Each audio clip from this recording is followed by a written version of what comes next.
Hello everyone and welcome to Outside Interference and to episode number 14 of the Academy Season 2. First off, I do want to apologize for not getting an Academy video out last week, but last week was pretty hectic for Outside Interference. I have a lot on my plate. Nick has taken a little leave of absence, let's say, so the Outcast, if you're a fan of that, sorry, but we won't have any episodes out in the near future, probably over the next couple months, I would say. We'll see how long it takes for Nick to come back. Honestly, I couldn't give you an estimate on that. You'd have to ask him.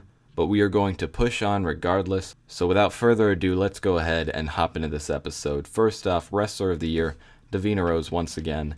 Company of the Year, WWE.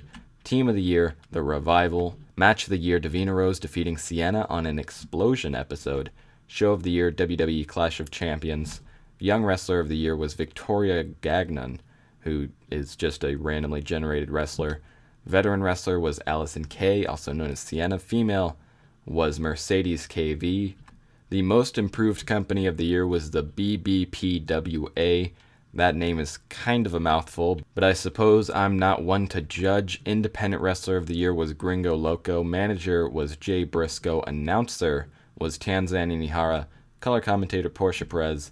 And referee was Derek Moore. So moving on to the male, Two-Face signed a paper appearance deal with C4. Frank Youngblood strained his calf muscle. Jacob Wolf got a lot of one-night deals he extended with ILO. I'm not sure if Jacob Wolf still has his NWA championship, but it definitely did help him quite a bit. He actually did sign, oh wait, that was one-night deal, never mind. Two-Face changed his style to being classified as a regular wrestler. And French Sensation extended his deal with C4. Jacob Wolf got an offer from TWF. French Sensation got an offer from New Japan, although that was only a touring offer, but still signing with New Japan for any period of time is a great accomplishment by French Sensation. Tiger Dream got an extension with GWG, and that's pretty much all that happened, at least in the mailroom. I know that a little bit more happened in terms of call-ups from NXT, but we'll get there in just a bit. First off, we got to look at Alex Runnels. Match history, 2 wins, 0 draws, 2 losses. Nothing too spectacular, of course. Highest rating 23, average rating 21. Hopefully he can get a contract, as I think everybody else has, including Mrs. Brogan Bennett, who in this year only had 3 matches, 0 wins, 0 draws, 3 losses. So maybe she was better off on the independents. Certainly not ratings-wise, though. 32 highest ratings, 27 average rating. One of her only 3 matches was against Tiger Dream, so that is pretty cool, although it only got a 26. But I guess you can't expect much more than that from these two. Moving on to Dragon Fist, who is currently a mid-carder in the WWE and is one of the top 500 wrestlers in the world at 349. He obviously had a fantastic year, challenging for the NXT title and then later for the WWE Raw Tag Team titles. So he had, obviously, a really good year. I assume he didn't come up as a mid-carder, so he's been able to climb the ranks a little bit since being called up. But 9 wins, 0 draws, 10 losses is certainly a good record. Highest rating 64, average rating 53. A great year by Dragon Fist. Hopefully next year he can move a bit up the card and maybe even get a tag team or mid-card championship, as, you know, that would just be icing on the cake of his current run. But Frank Youngblood also been called up, only an opener, so I'm not expecting too much in terms of matches, which, you know, to be expected. 1 win, 0 draws, 5 losses, highest rating 53, average rating 44.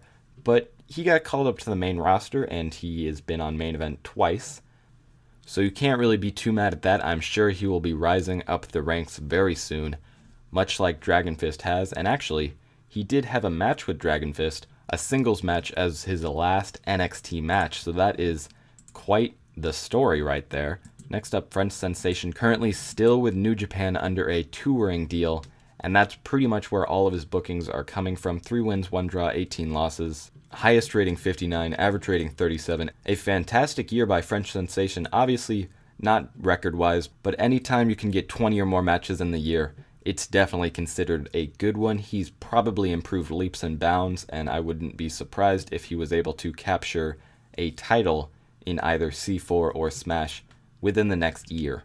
But let's go ahead and move on to Jacob Wolf, who has had a busy year himself currently working for ILO and TWF, although he is now only a mid-carder for ILO. And his year went pretty well, 11 wins, 1 draw, 10 losses, highest rating of 46, average rating a 35. It looks like while Jacob Wolf did lose his NWA North American Heavyweight title, he did win the TWF Heavyweight title, but unfortunately wasn't able to defend it before losing it at the last event. So that brings his title history up to 4, which is equal to that of Junior Scorpio.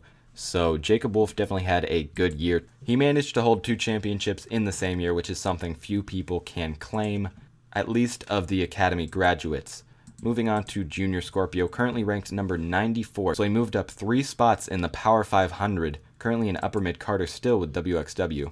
And this year he had 7 wins, 1 draw, and 20 losses. Highest rating 77, average rating 65. Obviously not the best year for Junior Scorpio. He had tons of title shots. He just didn't win any of them. But on the brighter side of things, Junior Scorpio is one of the best wrestlers in the world. Top 100 to be precise, and his contract is running out this year. So if WXW want to keep him around, I assume they're going to have to book him a little better than this. So hopefully in this upcoming year, Junior Scorpio can either win a title in WXW or go somewhere else and win a title there. We'll see how that plays out. But for now, we're going to go ahead and move on to Sam Baron, who has also been called up to the WWE. Ranked number 438 in the Power 500. First time he's been ranked for sure.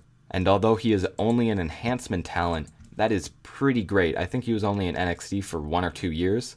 And this is within his first 5 years of being signed to any type of contract. So to be competing at SummerSlam, even if it's just the pre-show, that is fantastic. And in fact, he had an 80 rated match. That might be the best we've seen on this series. Granted, it was against Andrade Almas, who has won Wrestler of the Year numerous times, so that definitely didn't hurt. But the fact that he is even going up against guys like Cesaro or Almas is certainly a great accomplishment by Sam Baron. 4 wins, 0 draws, 9 losses, highest rating 80, average rating 49. Let's go ahead and move on to Tiger Dream, currently a lower mid-carder in SCWL and a mid-carder in GWG. And she had a ton of matches, 15 wins, 1 draw, 24 losses. I don't believe she was able to capture any titles, and she was on the losing end of most of her battles. But a highest rating of 45, average rating of 33 is definitely nothing to scoff at. A great year by Tiger Dream, probably the best she's had so far. Next up, Two-Face. Currently a mid-carder in both Smash and C4. And he had a decent year, 3 wins, 1 draw, 5 losses. Highest rating 54, average rating 39. So some pretty great ratings right there for at least the Canadian independent scene, I would say. And hopefully sooner rather than later, Two-Face will be signed to a larger company, as I think that's what he probably deserves at this point. But we're going to go ahead and move on to Walter Wall, no longer holding any titles in progress. But he did have quite a few shots, 2 for the Atlas title and 1 for the Progress Tag Team titles as the Brothers of Doom. Overall record 4 wins, 0 draws, 7 losses. Highest rating 51, average rating 44. A really good year by Walter Wall. Hopefully he can continue to improve into next year. But that is in fact going to go ahead and wrap up the video. If you guys did enjoy, make sure to like, subscribe, comment, all that crap. Check out my Patreon. We just got another patron, which is pretty great. Honestly, whenever I started it, it was more of a fever dream. I didn't really think anyone would donate, but I am very happy to say that 2 people have. So big shout out to both of them. But if you want to check that out, the links are in the description. We're doing a lot of cool stuff over there. But thank you again for watching, and I'll see you guys in the next one. Heat in my vein like vernacular. Cook up the beat with a spatula. Y'all are not ready for action. I'm smoking these rappers and feeling spectacular. Making it killing like massacre. Watch out, I'm whipping my wrist. Right on my city, been pissed, but I show 'em